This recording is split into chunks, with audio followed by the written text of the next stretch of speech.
রাজধানীর college gate এলাকার টিজি হাসপাতালে সহকর্মী হাসান মিসবাহ আছেন। একটু অভিযানের বিষয়ে তিনি আমাদেরকে বিস্তারিত জানাবেন। মিসবাহ, আমরা দেখলাম অভিযানে বেশ কিছু অসঙ্গতি পাওয়া যাচ্ছে, কি ধরনের ব্যবস্থা নেওয়া হচ্ছে একটু বিস্তারিত করে আমাদেরকে জানাবেন।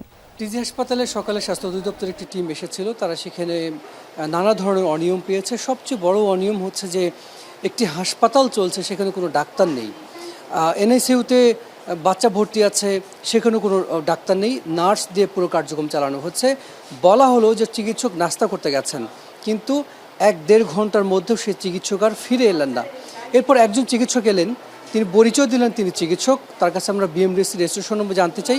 তিনি বললেন তিনি সেটি ভুলে গেছেন, যেটি একটি চিকিৎসকের ক্ষেত্রে কখনোই হয় না।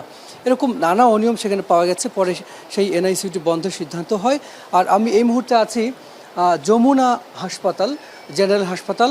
যমুনা জেনারেল হাসপাতালে এটি হচ্ছে এনআইসিইউ। এনআইসিইউতে এখানে 4 জন শিশু ভর্তি আছে। এই 4 শিশুর বেশিরভাগের অবস্থাই কিন্তু খুব একটা সুবিধাজনক না। একটি শিশু অবস্থা খানিকটা ভালো।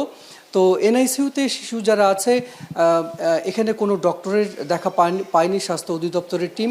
ফলে এই বাচ্চাদেরকে অন্য হাসপাতালে এখান থেকে পাঠানোর জন্য নির্দেশনা দেওয়া হয়েছে।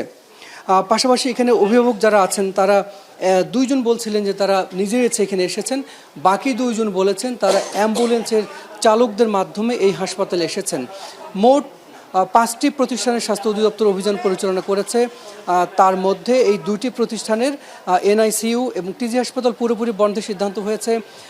আর যমুনা জেনারেল হাসপাতাল সেটির আইসিইউ এবং এনআইসিইউ বন্ধের সিদ্ধান্ত নিয়েছে স্বাস্থ্য অধিদপ্তর।